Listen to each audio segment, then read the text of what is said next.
did this by telephone trying to match up the slides, so we'll see how this went. One day early in the evening, one Tuesday morning early, I awoke and I was having a cup of coffee, and I turned the television on, and I think it's on My NDY. Early in the morning, they played reruns of Andy and Mayberry, the Andy Griffin Show. And so I was thinking to myself, there's a lot of common sense and a lot of ethical lessons that are present in each one of these episodes, and they run like 3 in a row. And I was looking at the lectionary a little bit later on, and I noticed one of the lectionary books for this month is a book of Proverbs, which also is a book about common sense, It tells you things about common sense. So I thought, maybe I can piece these two together and preach it up a little bit. And so today, we very intentionally made worship way more relaxed than our formal style we normally have, with a bulletin full of things. And I want to share wisdom from the Bible, mostly from the book of Proverbs, but I had to throw in a couple other places to roll it out. And also from the town of Mayberry, that imaginary town.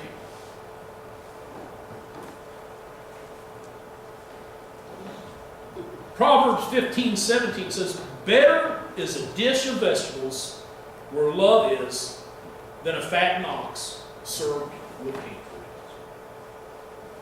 Taking a boy fishing.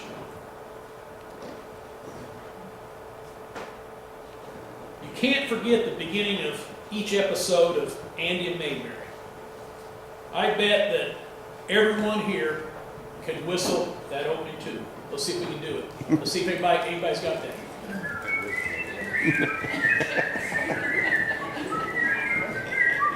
I thought so. The opening frame in that, you see a father and a son, Andy and Opie, walking down a road to the pond to go fishing. It reflects something about family.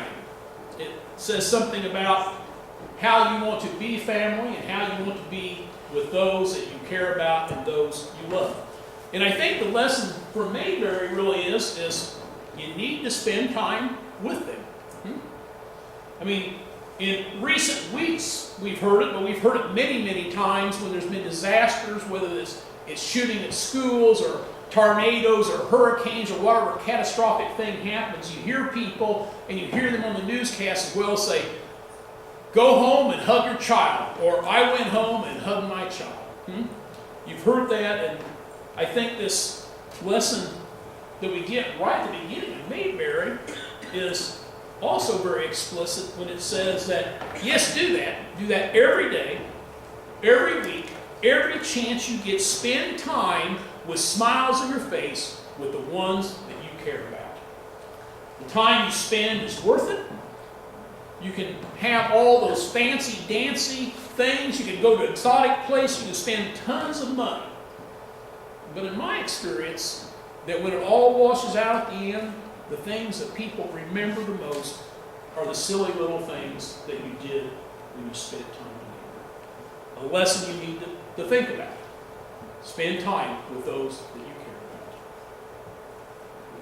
about. Proverbs 24:33 says, "Yet a little sleep, a little slumber, a little folding of the hands to sleep." The old front porch. Now, I use mine a lot, but it's reminiscent of a fact that we all need to take a break now and then. I talk to folks from both of my congregations and in the workforce that get really exhausted. And the term that is used as often is burnout. Burnout is pretty prevalent. In fact, if you read documents, like I've been reading the last year, you'll find out that most ministers end up leaving the ministry after 5-year average, because by then they are burned out, because they have worked so much, they're so tired that they no longer want to be involved in it. The same thing happens to our church folk. They get so involved doing everything that after a certain amount of time, they're just plain exhausted. We need to take a break. We need to slow down from our hectic life that we live in 2013, and indeed it's hectic. Our life is hectic. But we need to take time to listen to birds chirping, the children riding bikes, and just relax and take in nature. to reflect, a time for our dinner to digest on the front porch, and a time to chat with our neighbors. Often in the evenings, you'll find me on our front porch, just like Andy Griffin and his friends. Since our home is on a cul-de-sac, yet it's a corner lot, so it faces the main drag in South Harbor. So basically, everyone who lives in our subdivision of 880 homes has to come by my house at some point. And since a lot of people in our subdivision, the most of them, exercise, we have people walking, running, bicycling, rollerblading, skateboarding, you name it, in front of our house every day. And it's not uncommon, as I sit on my front porch with a cup of coffee, just kind of sitting there moseying along, relaxing some, for my neighbors to stop and talk with me or say hi. Just this last week, a neighbor, her husband stopped by, or going by, and ended up walking up to the porch and talking with me and Barb. She, this last year, has been diagnosed with leukemia and has just completed her bone marrow transplant. And sharing with me that she's lost her hair for the second time now, and sharing some of her life with me as we sat there on the front porch and talked. It was wonderful to be able to have that time to listen to her story, to share her life in a way that wasn't forced, but was just relaxed on the front porch. I remember doing that as a child when we'd sit in my parents' front porch and talk to neighbors as they came by. That front porch for me is a place where I listen to the birds and watch deer and see little ones playing out in the street and on the sidewalks and in their yards, and visit with my neighbors and try out my newest type of coffee from my Keurig maker. You may not have a front porch and you may not face the main street like I do, but I bet you have a backyard or a fireplace or a balcony or at least a chair. Somewhere you can go and relax, take a refreshing beverage, and just sit there and take a long, deep breath and relax. Proverbs 8:14 says, "Good counsel and common sense are my favorite characteristics." You might remember some of the episodes of Andy and Mayberry. There's a famous town drunk, Otis. One of the things that cracked me up about Otis is, think about this, he locked himself up in jail sometimes, huh? That was always a hoot to me that, the town drunk just come in and lock himself up. And I don't know if you followed the storyline well enough to understand it, but really, there was no time. He was actually, I don't think, locked inside his cell. He could actually come in when he wanted to, and he could leave when he wanted to. It was just there for him to sleep off his alcohol. That's always pretty interesting to me that he had that ability. Also reminds me of an episode from Andy Griffin that there was a young entertainer who had come to town, a young smart alecky guy, and he was speeding through town. And Barney Fife stopped him. And of course, the guy was a smart mouth guy, a young guy, and thought he was cool. So Andy and Barney locked him up. I don't think it was so much as a punishment for his speeding as it was that Andy decided he needed to learn a lesson about being polite and doing the right thing and being able to act properly toward other human beings. So the storyline goes on, and they kind of become friends, and toward the end of it, he ends up playing and singing playing his musical instrument and singing, and kind of becomes a transformed guy, and he's no longer this smart aleck anymore.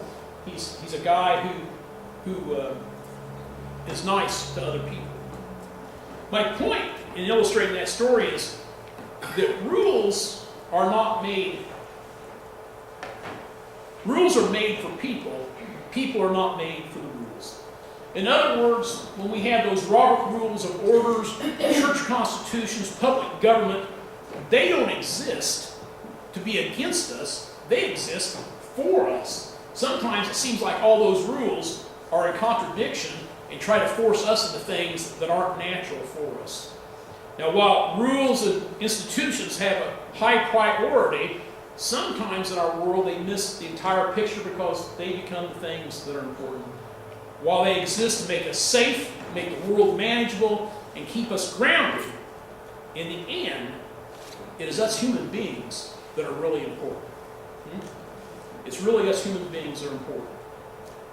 It seems that, like the common sense we found in Andy and Mayberry, in the way that Andy took care of the law when he did it, with common sense, would be something that would be good for us to be able to do too. That we could live lives that when we work with one another, we could use common sense in how we deal with one another in our personal endeavors and in the larger institutional life. A big difference, because if you think about Barney Fife, here's a quintessential ruler or follower of all rules, right? Barney has his little book, and he thinks everything has to go by the book. It can't go outside those boundaries at all. If it does, he goes crazy. While Andy is a server of the people. While, he knows there's laws, he doesn't get so concerned with them, because what he's trying to do is make life good for everybody in a fair and peaceful way. I think there's a reason that they put that tension in the show between Barney, the follower of rules, and Andy, this person who is trying to help everybody. And I hope that simple illustration sinks in for you too. That it's important for us to use common sense in our dealings with one another. Love prospers when a fault is forgiven, but dwelling on it separates close friends. Proverbs 17:9. Now, I grew up in a small town. And there's something you got to know about a small town. If you've never ever lived there, I know Mary at least has lived in a small town, but I'm not sure anybody else here has or not. But in a small town, everybody knows your business, right? Everybody. And while that gets on your nerves sometimes, because nothing you can do without everybody in town knowing about it, it's kind of a game, in fact, to try to figure out what's going on in different people's lives and what's them finding out what's going on in your life. And they sometimes twist that around. There might be something going on in somebody's life that's really not accurate, and those rumors get started and they get blown out of proportion pretty quickly. But one of the things about living in a small town that I found was when those things happened, people got messed up, they were a lot more apt to apologize for it. And at least in the small town that I grew up in, you'd probably forgive them. Now, it might be simple arithmetic, because in a small town like I grew up in, there aren't that many people. So you can't have a whole bunch of people in town mad at you. Okay? So you have to ask for apologies and ask for forgiveness. And you also have to forgive people. Otherwise, you're not going to have any friends. You're going to be the loner in town. So if no other reason but that, you have to do it. But I think theologically and philosophically and psychologically, there's a deeper thing there, that whenever someone apologizes and forgiveness is given, we can experience God's grace. God's grace is present for us. Something about apologizing and forgiving that, while it takes us some time, it changes the relationship you have one with another. Now, you might remember an episode of Andy and Mayberry when Floyd the barber, remember Floyd the barber? He got offended by the hardware store guy, whose name was Emmett, I believe. And they get into this thing, and they end up not speaking for a really long time. There's all this tension when you go into the barber shop, and because of that, so there's not speaking going on. But eventually, again, with good old Andy helping things through, Emmett ends up apologizing to Floyd. And after that happens, Floyd accepts that apology and forgives him, and they become buddies again, and I think they go out fishing or they go do something. So when you offend someone, apologize for it. And when someone has apologized, give them forgiveness. It's a godly thing to do. It's showing God's grace in our human existence. Proverbs 8:31, the Lord is rejoicing in his inhabited world and delighting in the human race. Well, think about Mayberry, and you can easily think about all the characters that lived in that imaginary town. you might have neighbors in a neighborhood or come from a small town that had all kind of characters too. In Mayberry, you had some weird people. You had Clara. What was Clara mostly doing? She was a town gossip, right? She gossiped about everything. Or you had Emmett. He was a grumpy old man. He was grumpy on almost every show. And then you had Barney, who was always nervous and pretentious. And you had Otis, the town drunk, and Floyd, the barber, who was a poetic airhead. I never knew really what was going on. You had Opie, who was always adventurous, getting himself into trouble. And you had Helen, the educator. And then you had a whole bunch of hicks with sticks, like Ernest T. Bass. Remember Ernest T. Bass? Throw the rocks, break the windows out. It's me, it's Ernest T.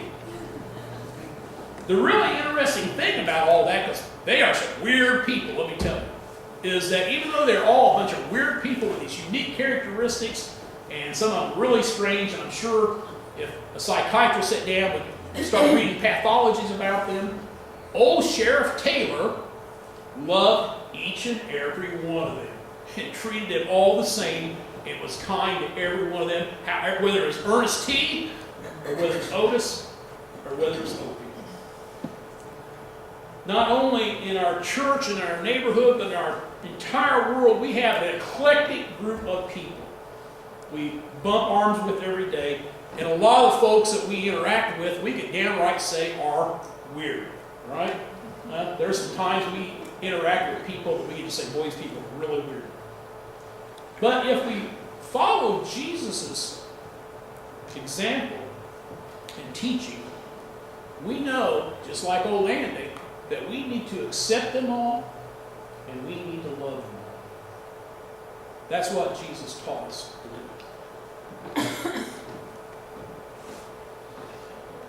Philippians 2:4. Let each of you look not only to his own interests, but also to the interest of others. Everyone needs an Aunt B. Everyone needs an Aunt B. Dear old Aunt B. An often unappreciated, but certainly loved older woman. Now remember, Andy's a widower, and he also is a father. Aunt B is not his mother. It's his aunt. She's come to live with them, and she is their surrogate mother who keeps the house and also keeps order in the town of Mayberry, if you ask me. She's always a source of order, a faithful helper, a reminder that food should taste good, and a creator of an environment where anybody that comes in their house can feel it. Aunt B did it all. Churches need people just like that. We need people in our life who can help us keep things in order, who are always there as faithful helpers, who can remind us that food needs to taste good. And it can create an environment so when we have ourselves here or we have guests here, that everyone can feel like they're at home. Everybody needs an Aunt B. You need one, the church needs one, we all need one. This is a sign that was in my mother's kitchen. Only one life. It will soon be past, and only what's done for Christ will last. My entire time growing up, that was hanging in my mother's kitchen. You only get one bullet in life, folks, so use it wisely. One of the funniest running gags in Andy and Mayberry is the gag that Andy Griffin, Sheriff Griffin, only allowed Barney to have one bullet. And that one bullet was not supposed to be in his gun. Where was he supposed to keep that bullet? In his pocket, exactly. Still cracks me up when I think about that. Barney with his one bullet that he couldn't have in his gun.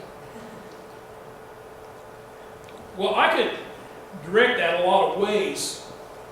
It pushes me to think that actually our life's a lot like that one bullet. We just get one. We just get one life, so we need to make sure that we use it wisely. Now, if you remember, Barney always pulled out that bullet when bad things happened. And like the forward pass in football, 3 things can happen and 2 of them are bad. So usually it wasn't a good idea for Barney to pull out that bull, because whenever he did, something bad happened. Huh? He did something wrong. Life's like that often for us too. We have a lot of choices in life, and we as human beings often make bad choices. And bad things end up happening because of those bad choices we make. And sometimes even from choices we don't make, like the folks who are suffering in Oklahoma, they didn't make a choice, it just happened to them. Bad things do happen. Now, I'm not saying that we're going to quit making some bad decisions. I'm not going to say that bad things are going to happen. I'm not going to say that just keep that one bullet in your pocket. But maybe before you pull that bullet out, maybe you should hesitate a little bit and make sure that your mind and your mouth are at the same place and they don't overrun things for you. And that knowing that you have that one life, you hold it dearly, and that you share it with others. And you respect others' lives because they too just have one life.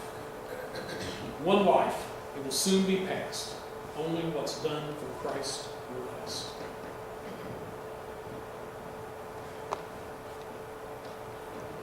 Do unto others as you would have them do unto you. It's the golden rule.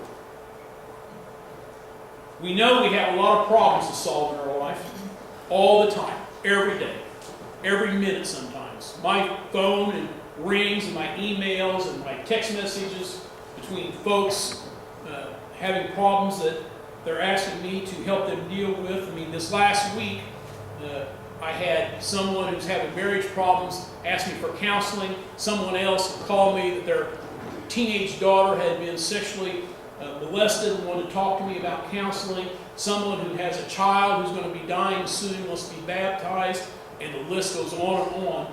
And all of us in our lives have those type of things happening to us all the time. We have things that we face that are problems in life that we have to figure out how to solve. I mean, I can't get through a day without facing at least a dozen problems in my own personal life, and sometimes it seems like thousands of problems.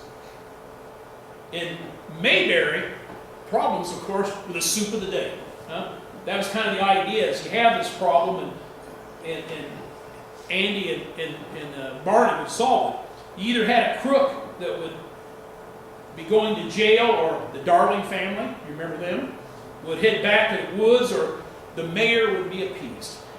And if you remember anything about those situations, again, Sheriff Taylor was always careful that no one was ever felt ashamed because of decisions they had made.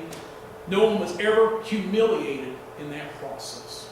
Sheriff Taylor always managed to treat everyone with respect and affirm them as a fellow human being, even when they were caught in the middle of an uncomfortable situation. We should be doing the same thing. We're going to have problems to solve in our own life. We're going to have problems we're going to have other people solve. We're going to see people make bad decisions that we're going to have to some extent, confront them with, and a lot of them. But when we do that, when we go to solve those problems, there's no need to humiliate people. There's no need to show disrespect to other human beings. There's no need to make them feel ashamed about what they've done. Don't take things so personally. Don't hurt the feelings of others. Resolution can happen without those things happening. Share the credit. It may be human nature for us to always want to direct when something bad happens, to blame it on somebody else. Huh? You've probably heard that before. Probably have done that before, honestly. You probably at some point something bad has happened and you want to say, well, it was their fault, or it was because this happened and that happened. And we do the same thing when good things happen in reverse. If something good happens, we want to take all the credit for it, right? Oh, we had 250 people at church. That's because I was here this week, and they came because I invited them. Well, that by itself, neither way is necessarily bad or necessarily good. It's just part of that tension that we live between good and bad. So, when we are those rare moments of times to celebrate something good, which sometimes seems few and far between, share that with others. Don't try to take all the credit, because likely you don't deserve all the credit. What's that saying? There's nothing ever as bad as it seems, and there's nothing ever as good as it seems either. Andy Griffin always shared the good with others. He tried to make old Barney a hero all the time. Many, many shows you can watch it. He gave credit to Barney, even when Barney didn't deserve the credit, because Barney pretty much was goofing up most of the time. He even made old Otis, the town drunk, his deputy, because Otis's family was visiting from some far-reaching place, and Otis didn't want his family to think that he had become a man who was a town drunk and had never amounted to anything. So Sheriff Taylor made him the deputy, so his family would think that he had amounted to something. Andy was secure enough in himself that he was able to give praise to others and not have to accept it all when good things happen. We should be doing the same thing. When good things happen, we should share that with everyone around us, because in reality, it's probably not just us.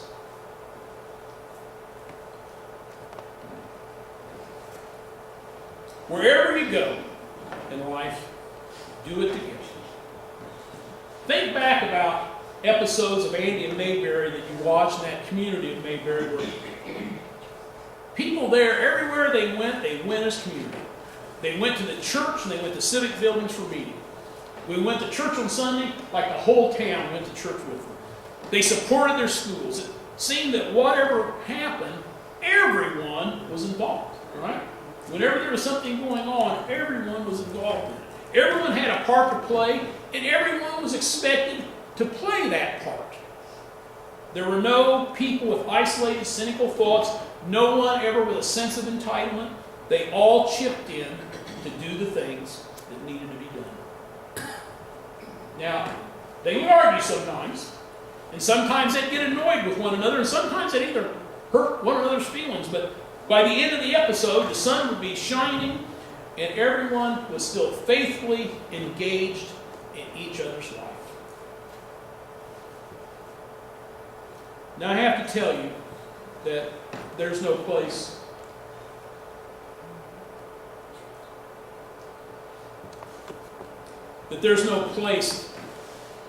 that is real, that's called Mayberry, that has a town that has Barney Fife and Andy and Mayberry and Otis and Goober and all the others that live there. And I also have to tell you that we don't live in a perfect world. And the biblical writers didn't live in a perfect world either. But I am convinced that if we follow the lessons of the biblical witness and the values that are reflected in the minds of reasonable people with common sense who have shown things of ethical value through stories like Andy and Mayberry, we all could be sitting on our front porch smiling too, loving one another, sharing God's love and sharing our life with each other. That, my friends, would be some grace that would be huge and a feeling that would enlighten your heart. This is the Word of God for the people of God. Praise be to God.